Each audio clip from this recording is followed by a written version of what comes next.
Welcome to Free Conference. Please enter your access code or PIN followed by the pound sign.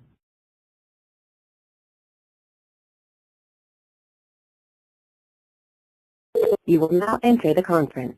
Muted.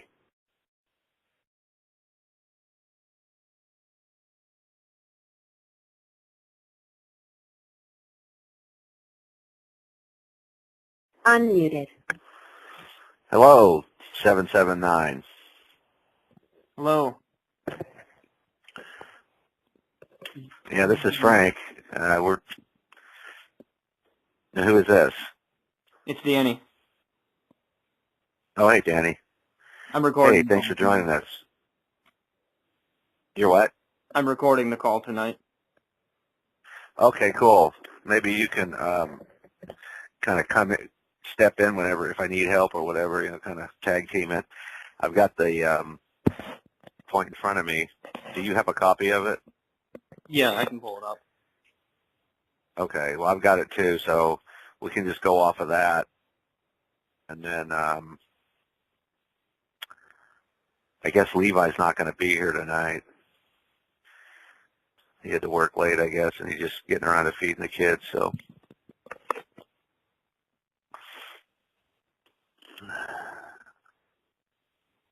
So how things going? Oh, pretty good. I've been busy. How about you? Oh, we're all right.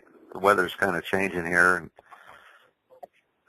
trying to drum up some more work. I don't know what happened to this year, but it's been the slowest year, 20 years we've had. It's been slow all summer, and then it picked up toward about 2 months ago. I got a bunch of work, and now it's all done. It seems like everything kind of dried up. It's trickling in, but we're usually swamped this time of year. Mm-hmm. At least that's the way it's been for the last 20 years. Wow. I don't know. I guess people are just... Got another caller on the line here. 208. Hello, 208. Howdy. Who is this? This is Blue Duck. I'm sorry, could you say that again? Oh, this is Blue Duck. Oh, okay. Nice to have you here on the call. Is this the first time you've been on the call? I think so. I don't think I was on years ago when I first started looking at this. Oh, okay. So it's not necessarily new to you. I've been at this for about 30 years. Oh, okay. I just haven't joined PAC. Oh, okay. Well, we're going to go over some of the things about PAC tonight. We're waiting on some other callers. We usually don't get started till about 10 after, as people start trickling in. Oh, okay.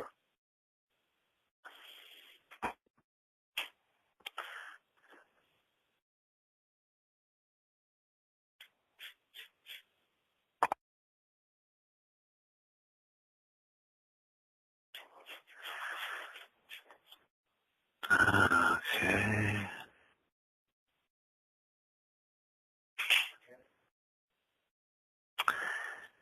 Yeah, normally we just chit-chat, I guess, for the first 5 or 10 minutes here, and as people start trickling in, and when we'll get enough people here, we'll get started. Levi usually does the call, but apparently he can't make it tonight. He's got other obligations. Okay. This is William McNall, if that helps. I go by Blue Duck for 25, 30 years. So have you read Ray? I have the first edition. I didn't ever get the second edition.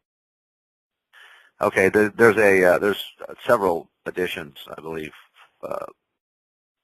3 or 4. The latest is as of 2016. So if you've got one of the first editions, that would be back in 2000. I was trying to find it here.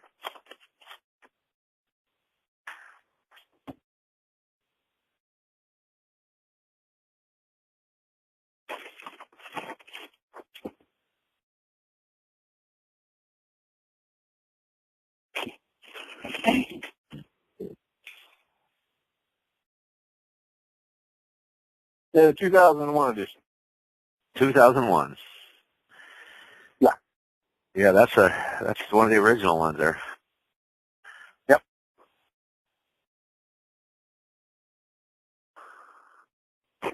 Took me 6 months to go through all the footnotes. I know it. There's about 600 footnotes in it. We have another caller. Hello, 262. 262. You can introduce yourself. 262. 262. Christopher Mitchell. Hello, Christopher. Hello, Christopher. Welcome to the call. We haven't got started yet. We're still waiting on some other participants. Yeah, I was running late trying to get my kid to. Yeah, I was just testing it out. I was running a little bit late trying to get my kids to get their homework done. So. Okay. I'm going to lower your hand. I see you have your hand up. Thank you. I was just testing it out to see if it worked. Yeah, it works. Awesome.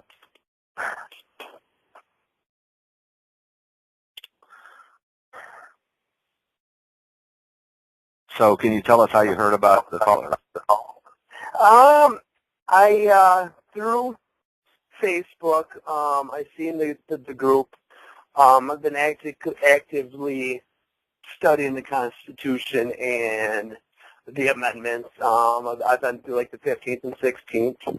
I see that the PA focuses on the 14th. I'm just really interested in it. So here I am. Are you in any of the Facebook groups? Yes, I am. Okay. Well, we're going to get started here in a few more minutes. We're waiting on some more participants. Okay.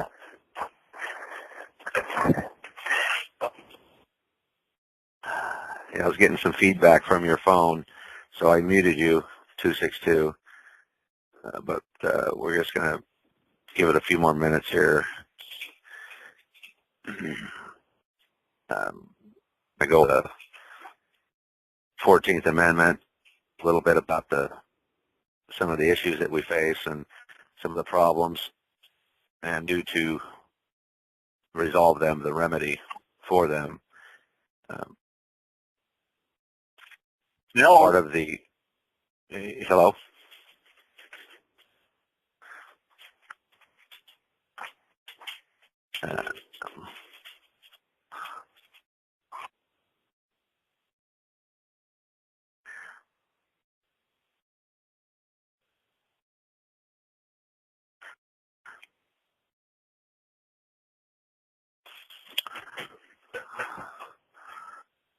We had somebody drop out.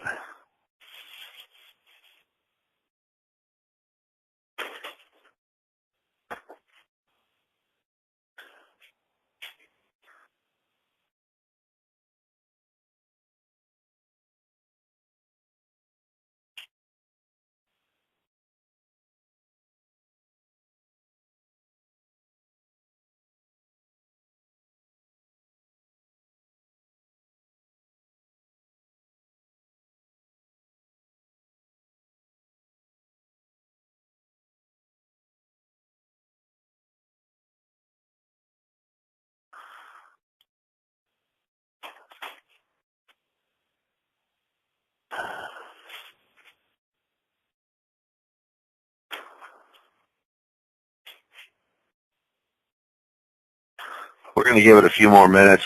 I think we have some late stragglers. They're going to be here.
We're going to go ahead and get started. It's 12 after, and what we want to do is have a small introduction here, kind of go over some things about PAC, what we do.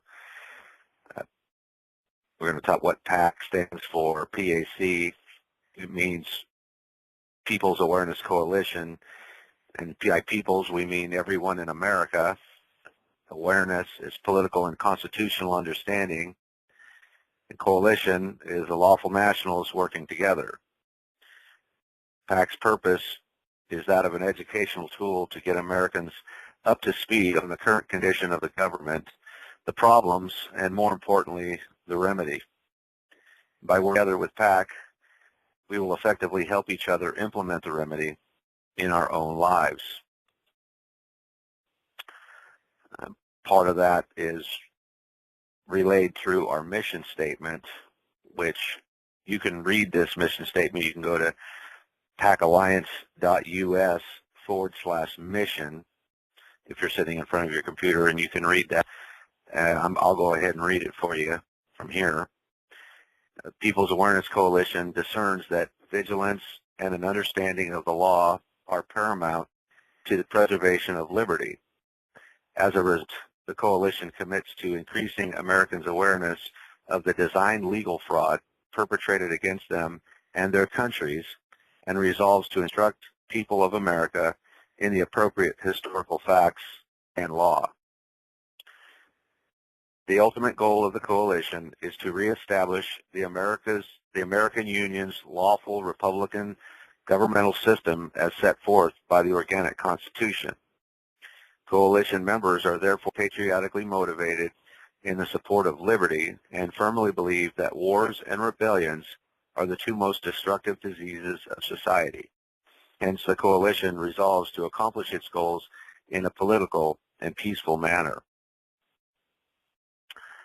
which is kind of a good thing, because if you're aware of some of the situational problems that are happening right now in America, it's pushing a lot of people to the edge, and people, when they get pushed to the edge, they tend to get violent. And we're not that way. We're not trying to start a fight with anybody or create any kind of rebellion or insurrection. So we want to keep it peaceful. And so that brings us to the problem. What is the problem? In order to experience less anxiety about a complex or troubling subject, it's important to better understand that subject, to get to know what the subject is. This is why we are here, to gain powerful knowledge that will help us work together to correct fundamental problems. How many of you would like to better understand why things are the way they are? Why does it think they just make rules as they go? Why are so many people actually afraid of the government? How many would like to feel more secure? These are all questions that, of course, are somewhat rhetorical. We all know what the answers to these questions are. PAC's goal is to help you answer all these questions and much more by providing the information and the tools you will need to achieve your lawful remedy. Remember, knowledge is power. So where do we begin? First, we need to begin by becoming familiar with some important terms and concepts. We will then explore how they fit together to see the picture more clearly. The list of important terms covered here include status, citizen, power, the order of nature, rights and privileges. We're going to start with status, and status is the legal standing or position of a person as determined by his membership in some persons legally enjoying certain rights or subject to certain limitations, conditions in respect, an example of liberty or servitude, marriage, or celibacy, infancy, or majority. This definition is taken from the legal dictionary.lawin.org. Some examples of status would be the child or the parent, married or unmarried, servant or master, living or dead, and then their citizenship status. Now, that's the one we're going to talk about now, is citizenship status. Citizen is explained as a person who owes allegiance to a government and is protected by it. That definition comes from Merriam-Webster's dictionary. And this gets us back to something that Abraham Lincoln had said in the Gettysburg Address, that a government of the people, by the people, and for the people. It is our belief that the citizen bears some responsibility for the actions of its government. This is by basically consenting to it, ipso facto. By default, you need to bear some of this responsibility as a U.S. citizen to what the government does. After all, they're part of what constitutes the government.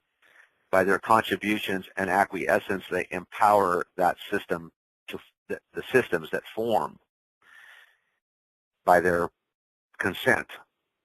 Taking this principle into account, we have determined that evoking the inherent right to remove oneself from an objectionable system is the single most effective way of disempowering it. You know, it's like anything else, you know, if you feed it, it will grow, it'll get bigger, and if you starve it, it will shrivel up and go away.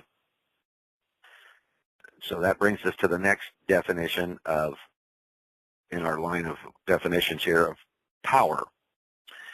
And what we mean by power is simply the ability to control.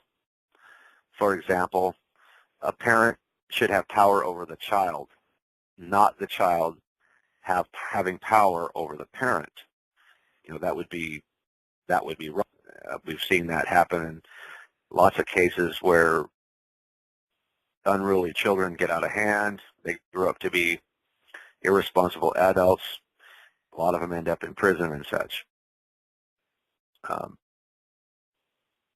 That brings us to the next frame here of power.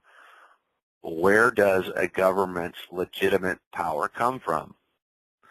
Well, straight out of the Declaration of Independence, governments derive their just power from the consent of the governed.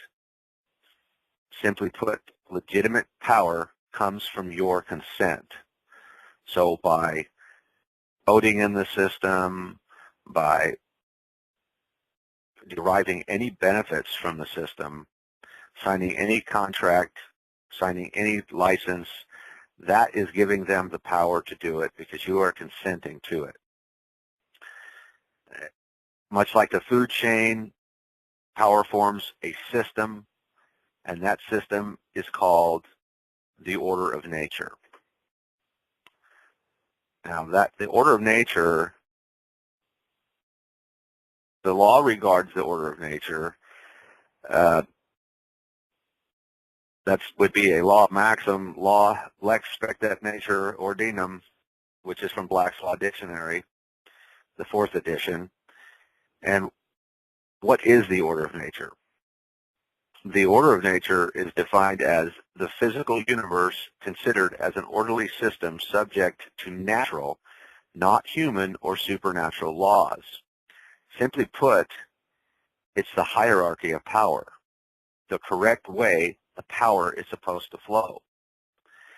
So when we talk about power and we talk about the government's power and how we've consented to this power, this is where things have been derailed. Before the Constitution was written, in ancient law, ancient civilizations considered the following to be the true order of nature. It would start at the top, with God or the Creator, and then it would go down to the people, the individuals. Then the power would go down to groups of people or the states. And lastly, and certainly the least powerful, would be the federal government. This type of order of nature is referred to as individualism, where the rights and happiness of the individual are considered more important than the collective.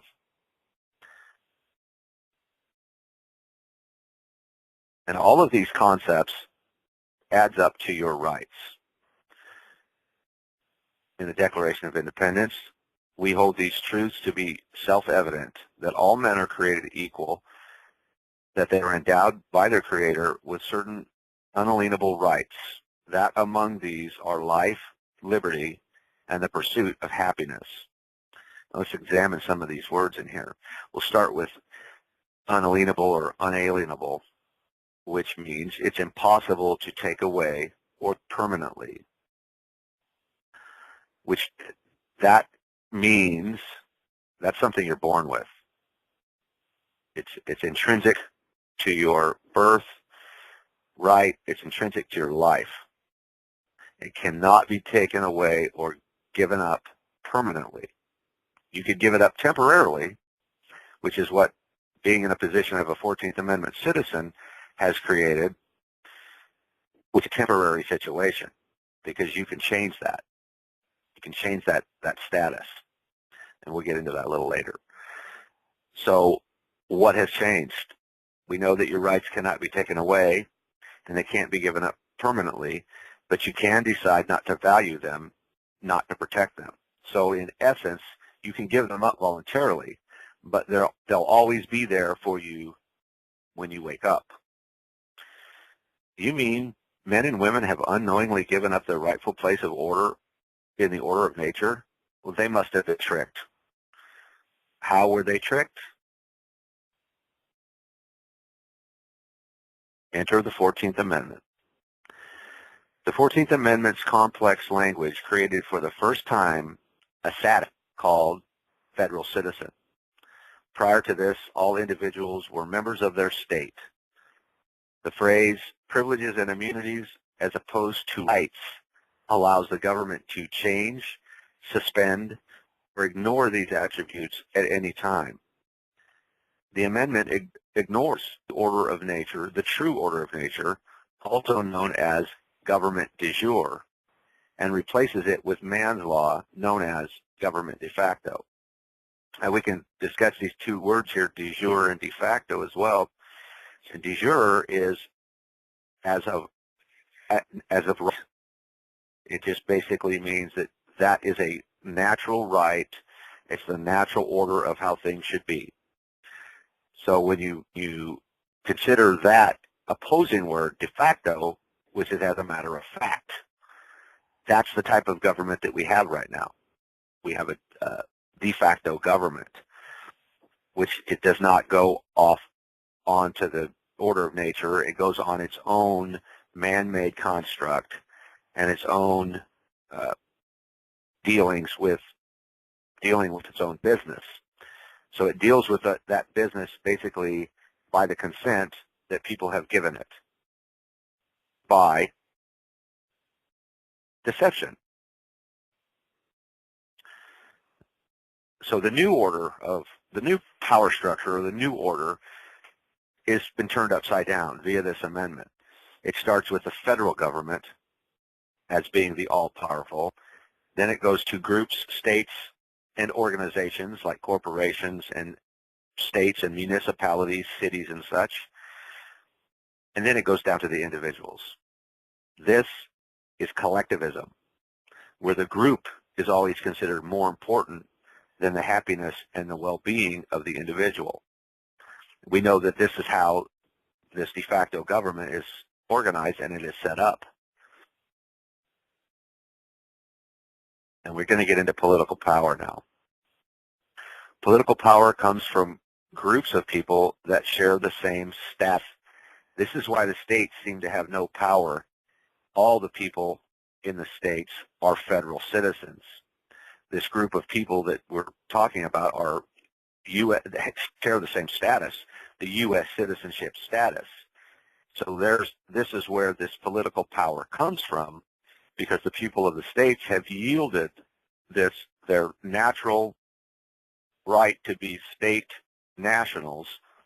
They used to call them citizens, but I think that the state citizen is somewhat of a misnomer, as citizen means slave. And we're not slaves. We're nationals. We're nationals of our state. We can claim to be nationals of our state. We're not, as 14th Amendment citizens, we are not, we can't claim that status until we've claimed it, actually gone through the process, which we'll get into that in a few minutes. The state national versus a federal citizen. A state national stands on God-given, unalienable rights and the order of nature. State nationals understand the law and acts to protect their rights. This is where PAC comes in. PAC has the material and has the educational program to help you understand the law and help you to learn and act to protect your rights. Federal citizens, they stand on government-granted privileges and hope they're not taken away, changed, or suspended for arbitrary reasons. One often does not understand the law and therefore is at the mercy of the system. We see this going on continually. We see people getting railroaded in the system because they don't know the law. They don't know how the system works. They don't understand what status is. They don't understand what the 14th Amendment has done to make them this entity that they're easily controlled. That and the fact that it's not in our educational system to teach anybody about law or any of these aspects that we talk about. How do we fix this? How do we fix this problem? We don't promote civil unrest or rebellion or civil war or fighting, any kind of that's just out of the question, because that's what they want. That's what they want you to do, because they have that might to crush us. So it's just all over. There's a lot of things that they do to tempt us into this, but we have to remember to maintain our control, and knowledge that we offer, this materials, helps you build the confidence to stay away from that kind of stuff. The best way to correct the current situation is to bring the power back to the states as intended by the founders, by correcting your status to that of a state national. This means pledging allegiance to a state, thereby bringing political power back to the states and bringing the federal government back into its intended function. You know, its intended function was that of a sort of a referee for the states and a fiduciary to deal in international matters, import-export, declaration of war, and such. Even though many of those things some states can actually handle them themselves, the people of the states, or the actual representatives of the states, felt that it was in the best interest of all of the states to form this federal government. And because of that, they've implemented these amendments to reinforce rights that the states or the peoples of the states had, because the states themselves don't really have rights. It's the people of the states that have those rights. So when they implemented the 14th Amendment, they basically took that away. So People's Awareness Coalition is here to provide the remedy, but we do need your help. We need your participation. We need you to help us help you. It's been the mission of PAC since 1998 to bring proper constitutional education and political awareness to all Americans. In time, it was realized that Americans are not quite ready. Thus, the PAC Alliance was formed.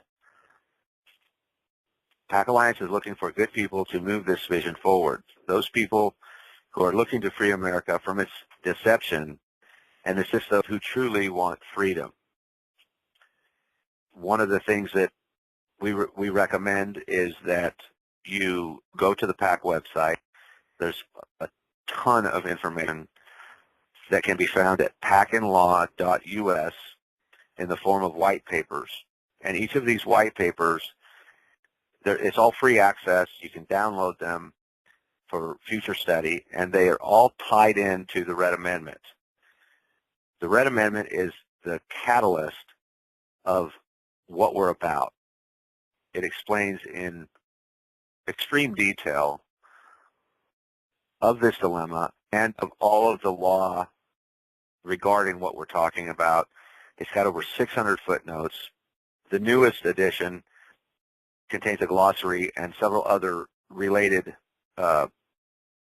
books, write-ups about the 14th Amendment that validate what we're saying and what it says, what the 14th Amendment actually says in terms of, legal verbiage. They've used this legal language to manipulate the law in their favor and not in the favor of the U.S. citizen. What they've done is they've taken the sovereignties of the states away by convincing you to vote in their elections, convincing you to take your allegiance away from your state, because your state is actually a country. All of the states are a country. That's why each of them has their own constitution. But since the 14th Amendment was unlawfully ratified and implemented in 1868, they've taken that power away from the states. And people have unwittingly agreed to this by their consent, by voting in their system and participating in their system. And even if you're not in a position to change your status at this time, you can assist others that are. You can volunteer your time, you can assist with different projects, and you can know that you're contributing to a new and better future for all Americans. If you're ready to learn more, you can access the best information on this subject by getting yourself a copy of the Red Amendment. You can go to www.redamendment.net, and there's an order form. You can talk to me. I have several copies of the 2016 version. I believe that Danny's on the call here. I believe he might have a copy or two. There's several other coalition members that have copies of the TRA. You can get yourself a copy of this TRA. That's some of the guys sell them for less than what they sell for on the website. On the website, they're $59, and I've got some. I sell them for $40, and that includes shipping. So if you don't have one, I certainly recommend that you get one. I also recommend that you get on the PAC website, pacalliance.us/home, and there's links all over that page. You can also get on to the PAC forum, and I'm not sure exactly what that website is, but if you go to the pacalliance.us website, it has links to the forum. It's an open forum, and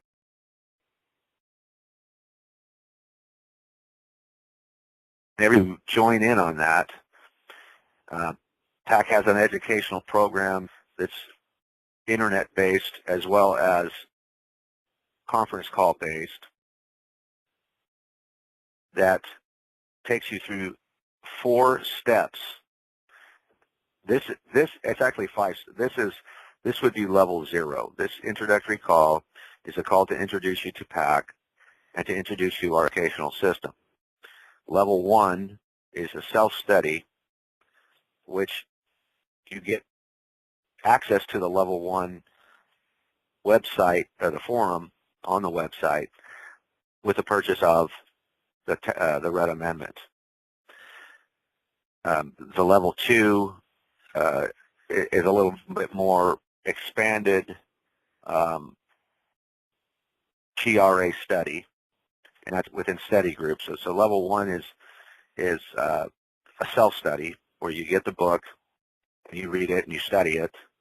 And then Level 2 is a further in-depth study with classes, conference calls, assignments, and such. This is all in development. A lot of this is developing as we speak, because things are changing so fast that we have to keep up with what's going on. And Level 3 takes you further into common law study, common law practices, and what you're going to have to do to how you're going to behave as a state national. This is not a get quick fix or a skirt the law or get out of any obligations that you have. This is one of the issues that many folks have, that the system has their tentacles very deep into them, and it takes time and strategy and effort to get out of it. There's no quick fix. There's no easy way out, and that's what we're here for. We're here to help educate you and steer you in the right direction. If anybody has any questions, press star 2 and your hand will go up, and I will unmute you, and you can make a comment or you can ask a question. And Danny, do you have anything you'd like to add? Steve? Not particularly. Okay. I think Steve is that you, Steve? Seven. Yes, it is.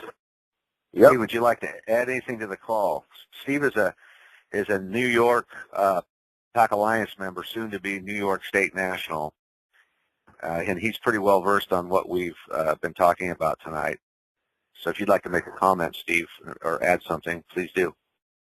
I'd love to. I just got on the call, so I know a lot of what you guys were discussing. I caught the very end part where you were talking about the adjustments that are being made to upgrade to update the curriculum and things like that. Folks are going to have to kind of bear with us a little bit while we're getting that stuff done. There's a lot of people working on it and working very hard to help PAC get all that stuff back in line the way it's supposed to be.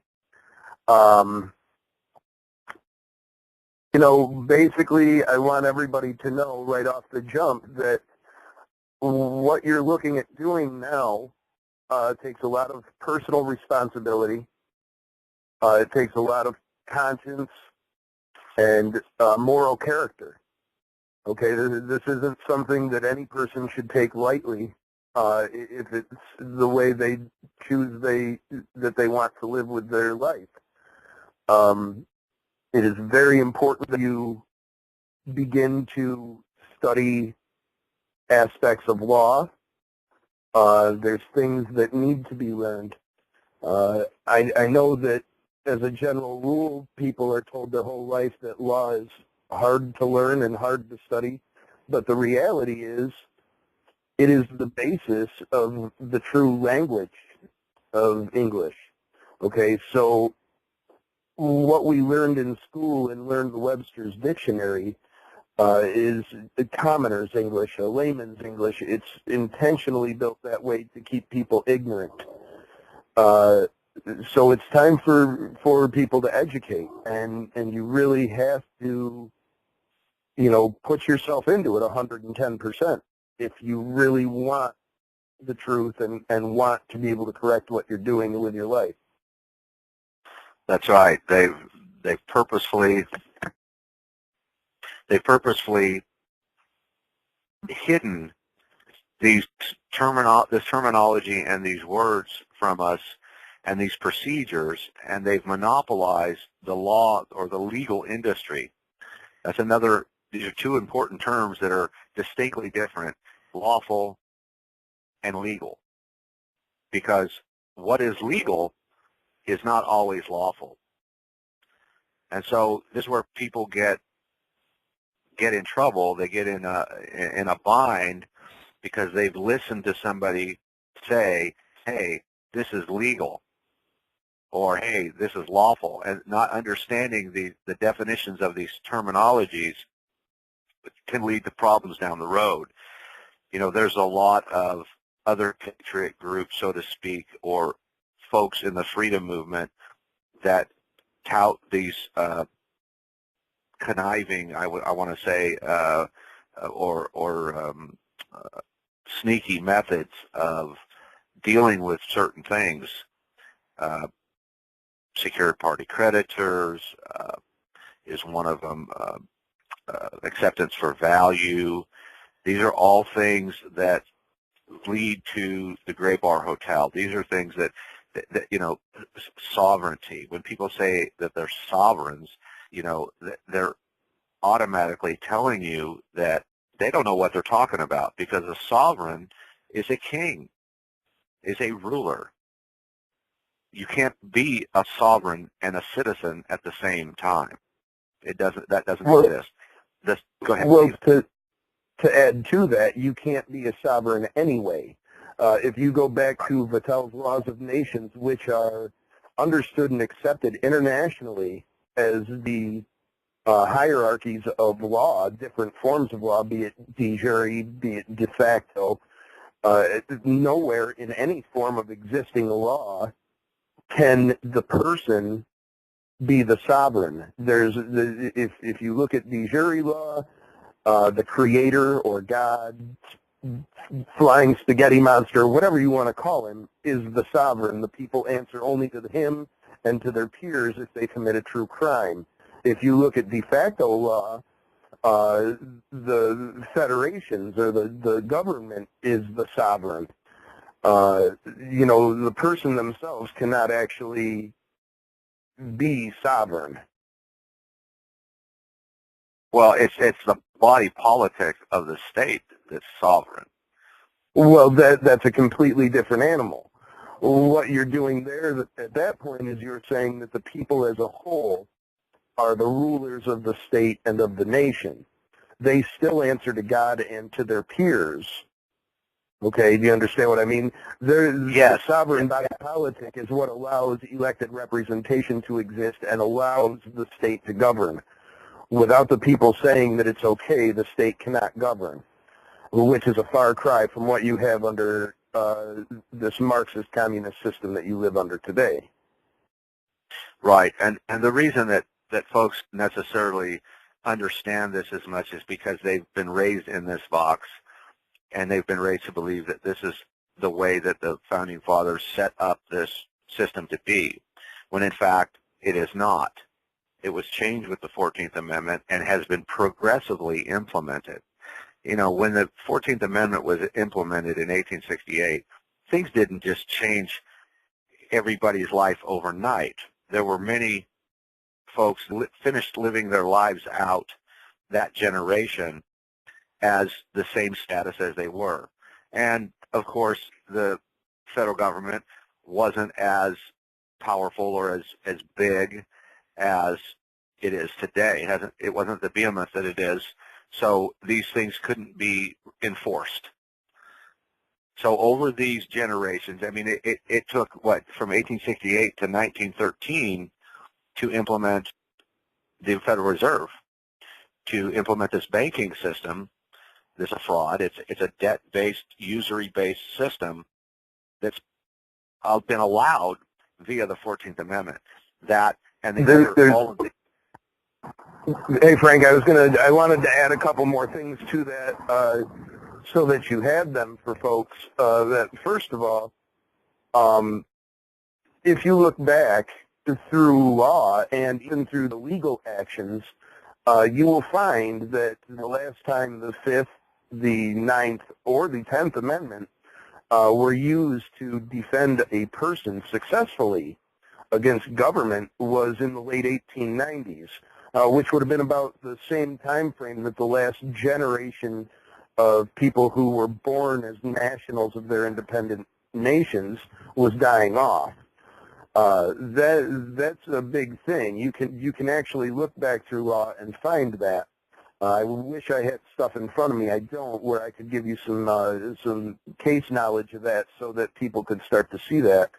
I also find that it is a very informative thing for anyone who's just starting out. If they really want to know the truth about what the difference of their independent nation was from what they live under today, go back and look at the last lawfully ratified constitution of your own nation. The last one prior to 1868, because after that, all the state houses were held under armed occupation.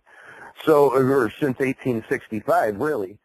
So, what you really need to do, if you want to understand what things in like the Constitution, the federal Constitution, mean when they say things, go back and look at your state's last lawfully ratified Constitution.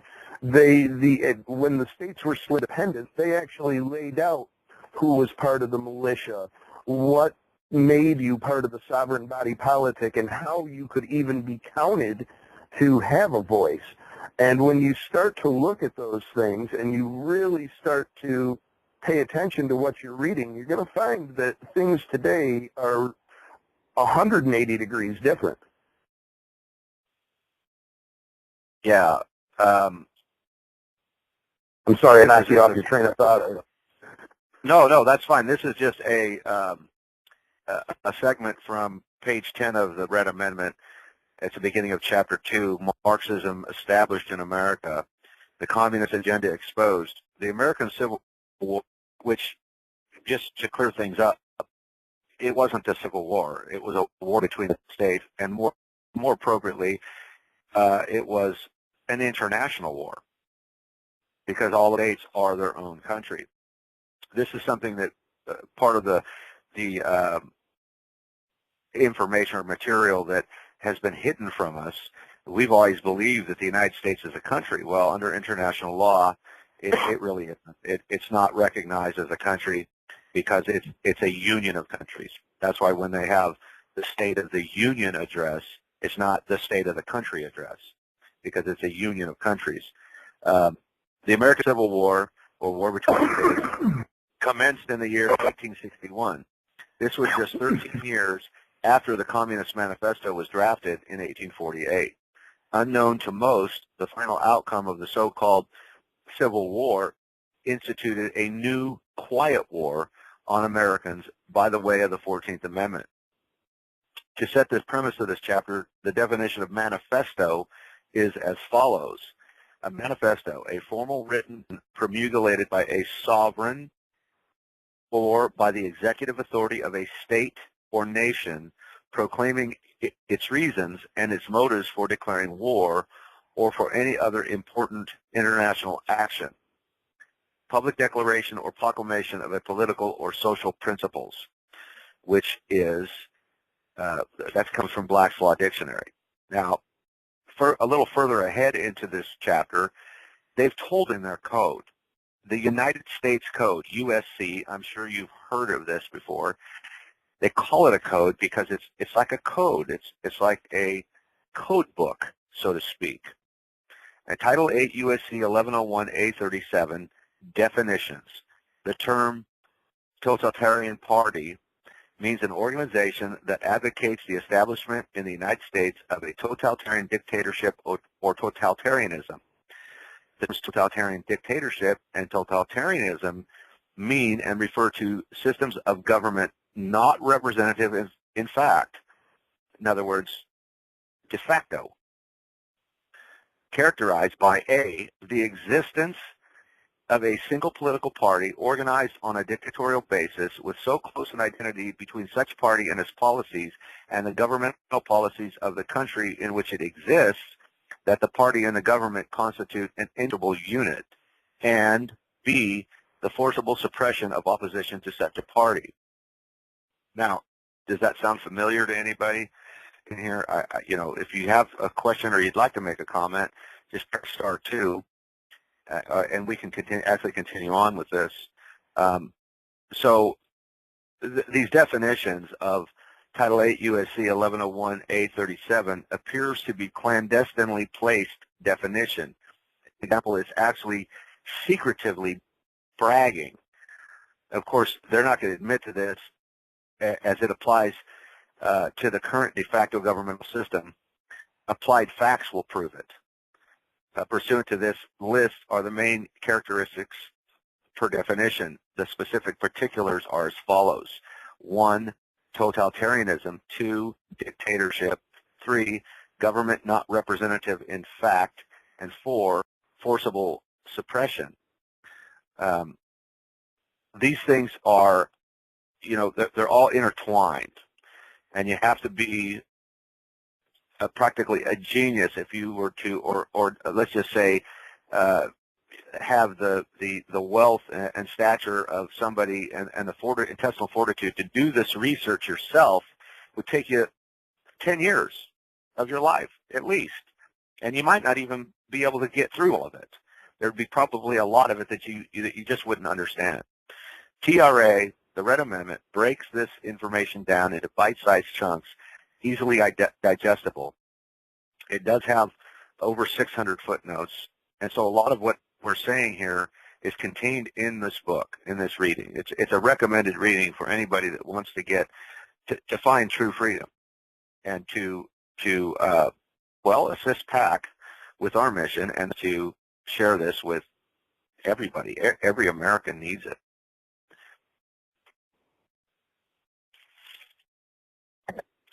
If anybody has any questions, you can press *2 to raise your hand, and I can unmute you. If you have a comment, if you'd like to make a comment or anything, the websites again are PAC Alliance. That's PAC Alliance.us. You can type in /home. You can type in www.redamendment.net. That's another good one. If you have a computer and you have the time, there's a website that is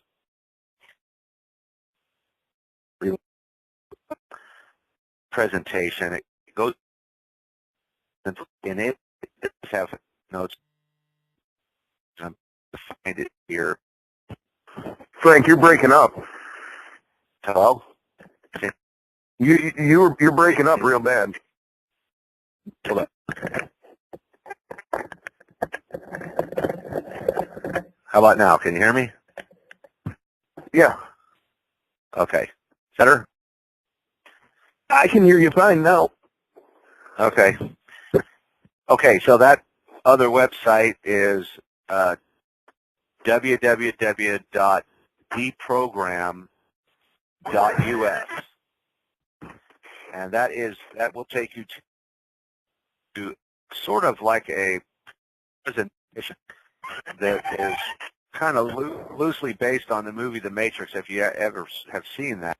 And so there's sort of an interactive presentation that you can watch. It takes about an hour, but it's very revealing, and it's packed full of information. It's got you know, you can stop it at any time and you know, follow up on the footnotes that it has. But it goes into great detail, and it explains much of what we're talking about here tonight on this call, and it helps clear things up. There's another that'll help you out. It's PAC Alliance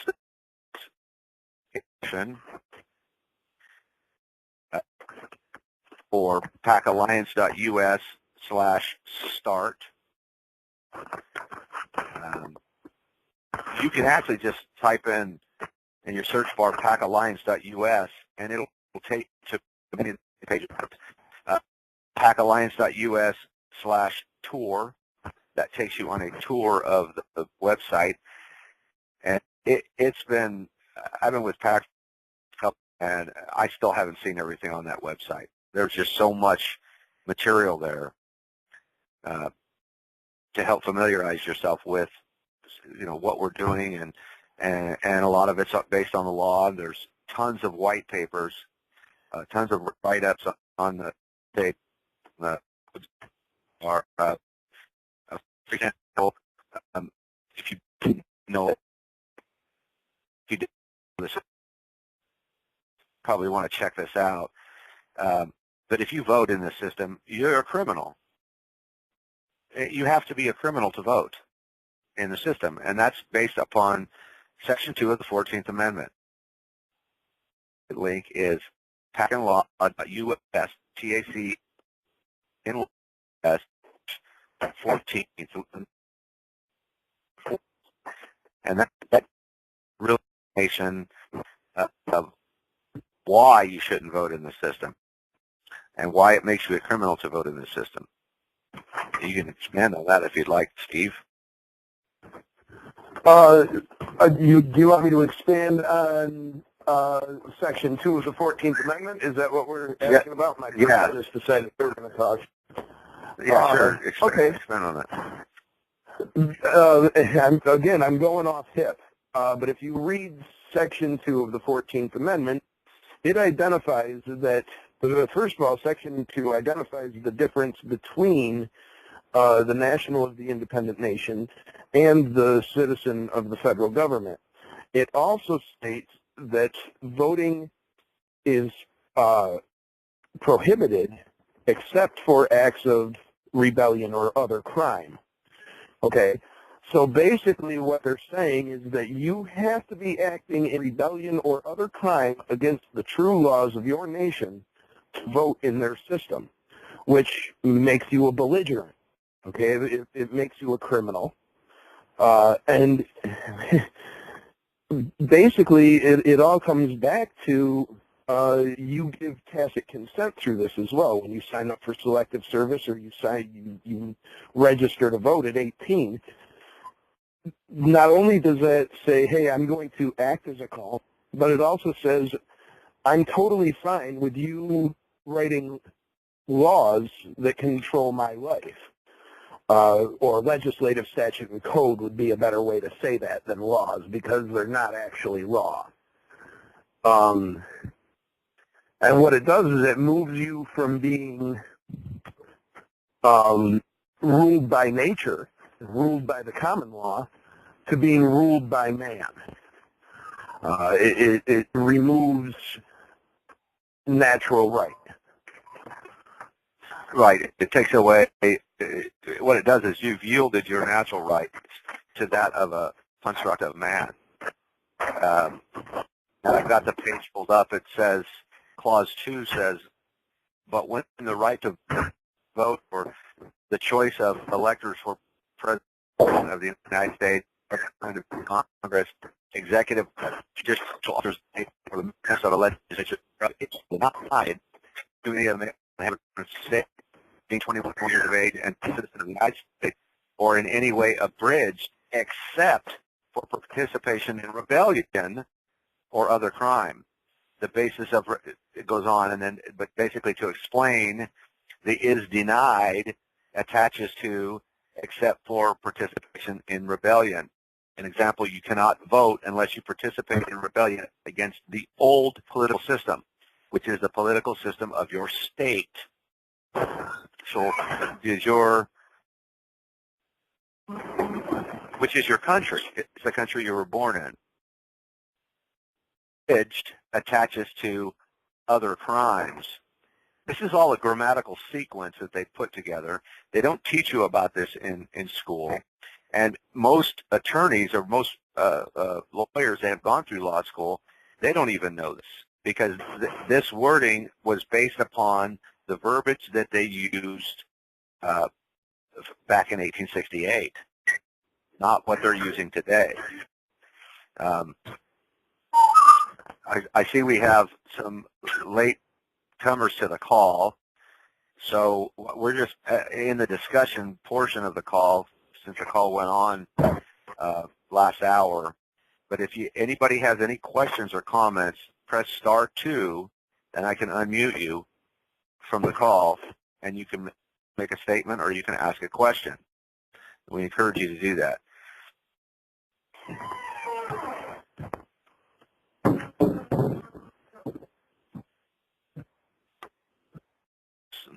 Okay, we have a question from 262. I'm going to unmute you, and you can make your comment. You were breaking up a little bit there when you were talking about the websites. The last website you had mentioned that went into the law, I believe, it was something about PAC and law. Do you by any chance Yes, have the website in front of you? it is PACandlaw.us. Okay. /14th, which would be the number 14, and then T. Okay, got it. And that's Appreciate it. talking about this section 2. Definitely.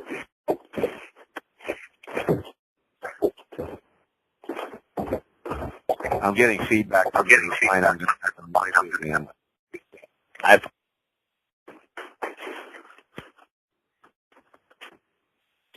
Okay, and then the main website. Come on, good. Sorry, guys. Is PAC and Law, PACinlaw.us/resources. That is one of the main pages. You can also go to PACalliance.us / that'd be PACalliance.us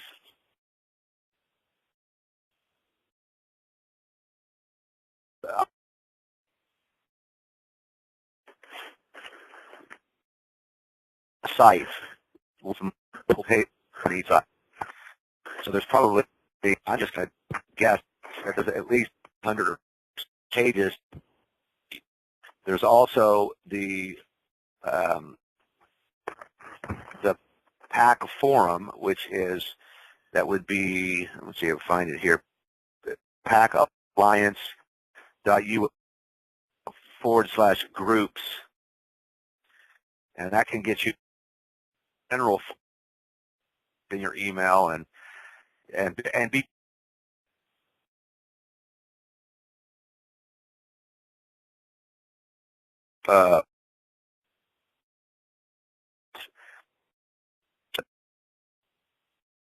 program /enter, and would you do the deriving sequence. It kind of goes over a lot of what we'll talk in this introduction call, but in a little bit more detail, and it's an interactive sort of website, so you can actually pause it, and if you have to go do something, you can come back to it. But if anybody had any more questions or any comments they would like to make, please push *2 and I'll unmute you. Steve or Danny, if you guys have anything to add, just feel free to start talking. Well, I would just like to add one more thing. If you want to read law and read documents and you want to have an understanding of them, you need to use a law dictionary that was being used during the time of writing, or you aren't going to have any real knowledge.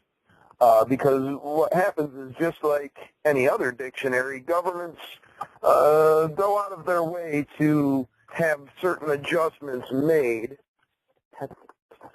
to words to make them, more fitting to their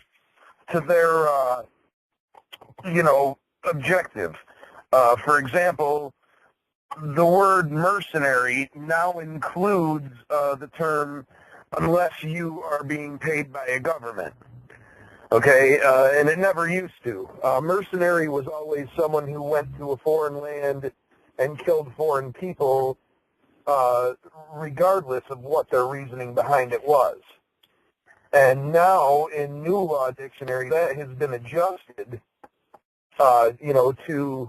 to fit the narrative that the governments need, because people are starting to figure out that standing armies are nothing more than mercenary groups. Right. Well, and they change these definitions as they go, so that they can adjust it to their agenda. That's exactly right. So we encourage you, the folks on this call that haven't been on this call before, that do not have a copy of the Red Amendment, we encourage you to obtain a copy of the Red Amendment, borrow a copy of the Red Amendment, get your hands on a copy of it. The website, if you want to get one, is redamendment.net.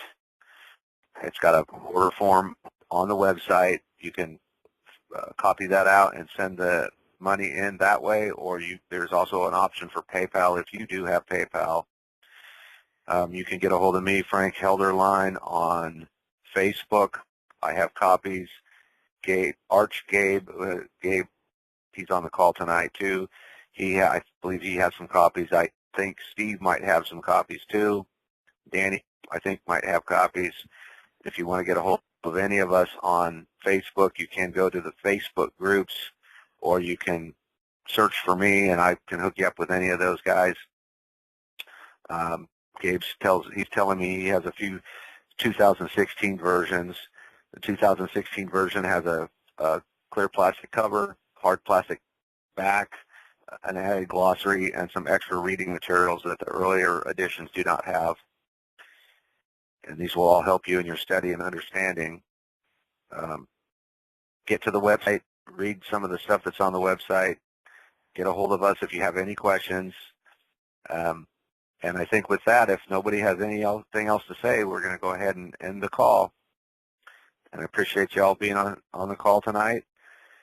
Come back again, and if you have anybody else that wants to be on the call, just have them come on. We're on here every Tuesday night at 7. And with that, I'm going to go ahead and end the call, and you all have a nice evening. Thanks, Steve, Danny, Gabe, and the other callers for being on the call. You all have a good evening. Everybody have a good night now. Bye-bye.